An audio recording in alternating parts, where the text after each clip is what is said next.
भक्तों, कल के सत्र में हम लोगों ने श्रवण किया। कल हम श्रवण कर रहे थे कि राजा परीक्षित को 7 दिवस में मरने का श्राप लगा। जिस व्यक्ति को 7 दिन में ही मरना हो उसे क्या करना चाहिए? जिंदगी बहुत थोड़ी है, समय बहुत कम है, मंजिल बहुत दूर है। कम समय में अपनी मंजिल को कैसे पाया जा सकता है, ये हम भागवत की कथा से सीखते हैं।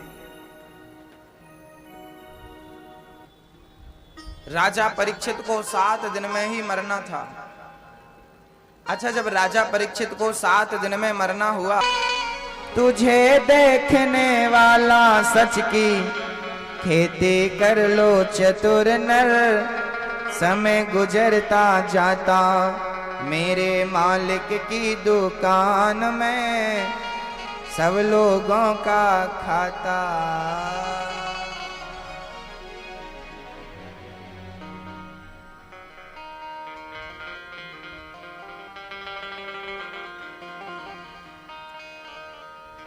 भगवान के भक्त को अधिक संग्रह नहीं करना चाहिए।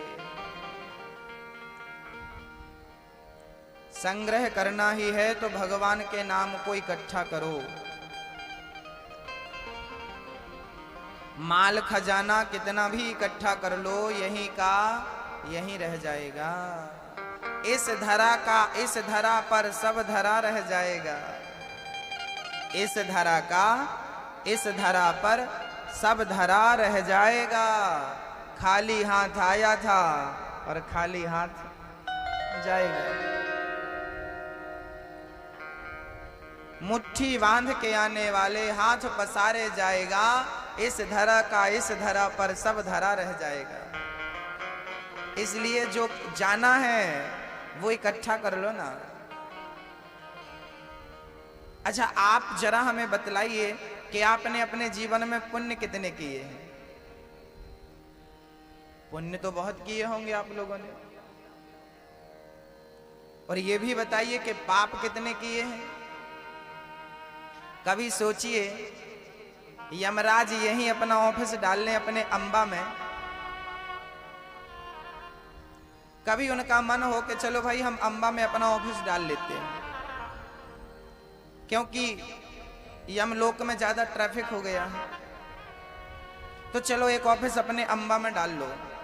यदि यमराज जी अपना एक ऑफिस अंबा में डाल लें और यहाँ के लोगों को यही सजा सुना दें कि अभी जब तक तुमको जीना है जियो, लेकिन जब मर के आओगे तो तुम्हें ये सजा मिलेगी, आपके तुरंत पुण्य और पाप को वो डालेंगे, देखेंगे, और पाप किया है तो आपको बतला देंगे कि भाई साहब आपने ये पाप किया है, आपकी ये सजा होती है। 1 क्विंटल गेहूं हमारे पास है, व्यापारी बता देता है भाई हम इसके 1100, 1200, 1500 जो भी है वो दे पाएंगे, इससे ज्यादा नहीं दे पाएंगे। ऐसे पुण्य का जो आपका खाता है, पुण्य का जो फल है, उसका इतना सुख मिलेगा, पाप का इतना दुख दे देगा। आपको पता हो या ना पता हो, मानो अथवा मत मानो, लेकिन आप और हमसे जो भी पाप हुए हैं, हमें उनकी सजा इसी जन्म में भोगनी पड़ेगी, क्योंकि ईश्वर का काम भी अब फास्ट हो गया है। पहले तो इस जन्म की अगले जन्म में सजा देते थे भगवान, लेकिन मनुष्य एडवांस हो गया तो भगवान ने भी अपने सारे कंप्यूटर वगैरह अपडेट कर दिए। अब इस जन्म का इसी जन्म में मिलेगा। इसलिए आज के प्राणी को जरा सावधान रहना चाहिए। आज का किया कल नहीं मिलता, आज का किया आज ही दिख जाता है ना। इसलिए बचिए भक्तों, संग्रह करने की जरूरत नहीं है। किसी ने कहा महाराज जी तो रोटी कपड़ा और मकान तो चाहिए ना। भाई ज्यादा संग्रह ना करें, फिर भी रोटी तो चाहिए, कपड़ा तो चाहिए, मकान तो चाहिए। तब जवाब दिया कि ना, भगवान के भक्त को जो भगवान में मन लगा चुका है, ना उसे रोटी की जरूरत है, ना कपड़े की जरूरत है, ना मकान की जरूरत है। अरे महाराज जी ऐसा कैसे बोल रहे हो, बिना रोटी कपड़ा के कैसे काम चलेगा? तो उदाहरण देते हैं, सुनो। जंगलों में बड़ी बड़ी गुफाएं हैं, उन गुफाओं में रहो, उन्हीं को अपना घर मानकर। गृहस्थी लोग जो अपने पहने कपड़े फेंक देते हैं, उस कपड़े को इकट्ठा कर लो, गुदड़ी बना लो और गुदड़ी पहनो, गुदड़िया वाले बाबा बन जाओ। और कमाने की क्या जरूरत है, भगवान का भजन करो। फल फूल मिलते हैं, वृक्ष क्या आपको फल देना बंद कर दिए? वृक्षों में क्या फल लगना बंद हो गए? वृक्षों में फल क्यों लगते हैं? ताकि जो भगवान के भरोसे बैठे हैं, जो भगवान के भजन में बैठे हैं, ऐसे लोगों को वृक्ष आहार दे सकें, भोजन करा सकें, इसलिए वृक्षों ने फल दिया है। चेराणि किम न, श्री सुखदेव जी कहते हैं, चेराणि किम पथि न संति दिसंति भिक्षा, नैवांग्रिपा परभृतः सरितोपसुष्यन्, रुद्धा गुहा किमजितोऽवति नोपसन्नान्, कस्मात् भजन्ति कवयो धन दुर्मदान्धान्। सूखा रोखा खाय के ठंडा पानी पी, देख पराई संपत्ति मत ललचाए जी।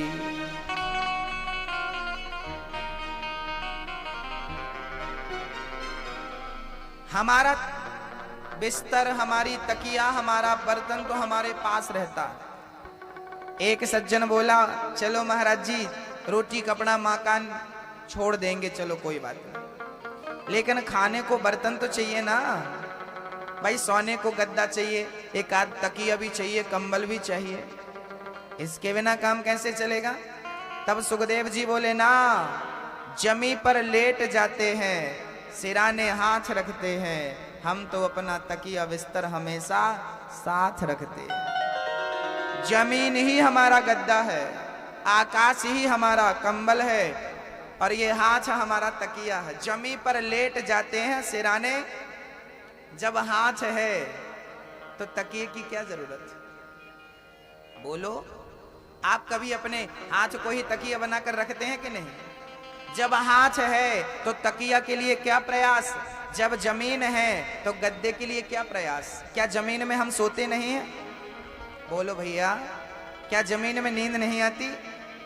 हाँ, हम जमीन में लेट सकते हैं, जमीन में सो सकते हैं, तो गद्दे का प्रयास क्यों करें? तकिया हाथ की रख सकते हैं तो तकिए का प्रयास क्यों करें? तो महाराज जी बर्तन तो चाहिए। अरे बर्तन की क्या जरूरत है, जब हाथ ही हमारे पात्र हैं तो हमें हाथ में ही रोटी रख लेना चाहिए और बड़े प्रेम से हाथ से ही खा लेना चाहिए। हमें हाथ जो ईश्वर ने दिए हैं, इनसे अच्छा बर्तन और क्या हो सकता है, इससे अच्छा पात्र क्या हो सकता है? इसलिए इसे पात्र बनाइए और करपात्री बन जाइए।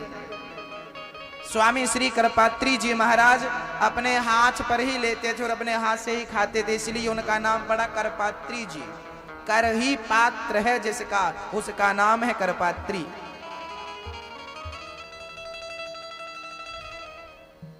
संग्रह ना हो,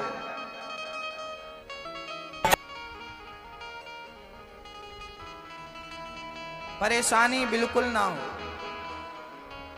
भगवान में मन लगा दिया है तो संसार की कोई भी वस्तु साथ नहीं होनी चाहिए।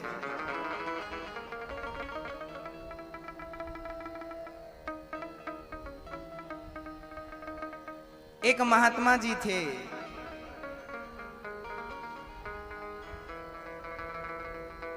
उन्होंने घर छोड़ दिया, पत्नी छोड़ दी, पुत्र छोड़ दिया, घर छोड़ दिया, पैसा प्रॉपर्टी सारी चीज छोड़ दी और भजन करने लगे।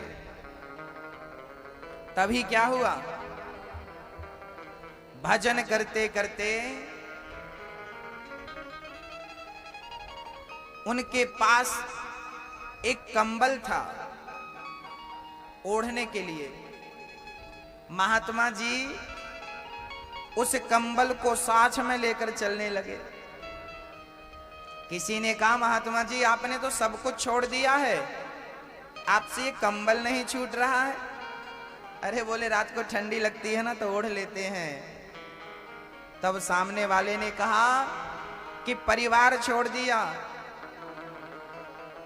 धन दौलत छोड़ दी, रिश्ते नाते छोड़ दिया, घर मकान छोड़ दिया, लेकिन अभी तक कंबल में मन लगा हुआ है, कंबल नहीं छूटा। मन घर में लगे, पत्नी में लगे या किसी वस्तु में लग जाए, लग तो जाएगा ना। अरे भगवान के लिए जब दुनिया छोड़ी है तो ये तुच्छ चीजें भी त्याग दो और बस परमात्मा का स्मरण करो। मेरे तो गिरधर गोपाल दूसरो ना कोई। किसी चीज में मन ना लगे, क्योंकि मन कहीं भी लग जाए। भरत जी का मन मृग में लगा तो दूसरे जन्म में वो मृग बनकर आ गए, जड़ भरत।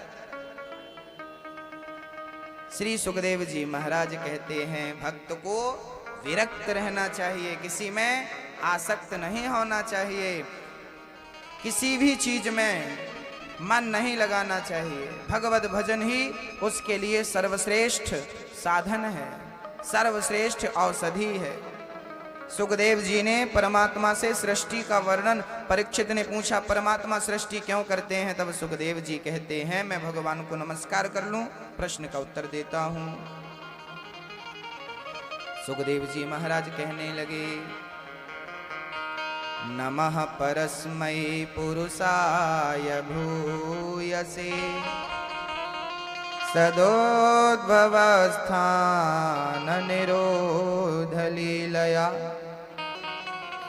गृहीत शक्ति त्रितयाय देहिना मंतर भवायानुपलक्ष्य वर्तमने। सुखदेव जी ने भगवान को नमस्कार किया। उन पुरुषोत्तम भगवान के चरण कमलों में कोटि कोटि प्रणाम हैं, जो संसार की उत्पत्ति, पालन और संहार करने वाले हैं। ऐसे ईश्वर को सत सत नमस्कार करते हैं।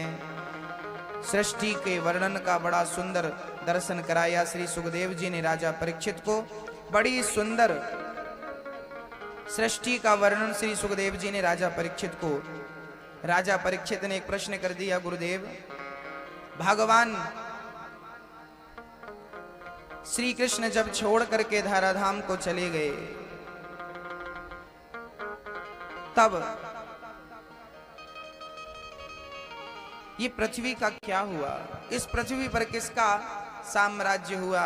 हमें कृष्ण कथा जरा विस्तार से सुनाइए, हमें कृष्ण के चरित्रों का गुणगान सुनाइए, हमें कृष्ण के प्रेम को श्रवण कराइए, हमें कृष्ण की उस ममतामयी कथा को श्रवण कराइए जिससे हृदय आह्लादित हो जाए। तब सुखदेव जी कहने लगे परमात्मा की जितनी कथा श्रवण करें उतनी कम है, परमात्मा की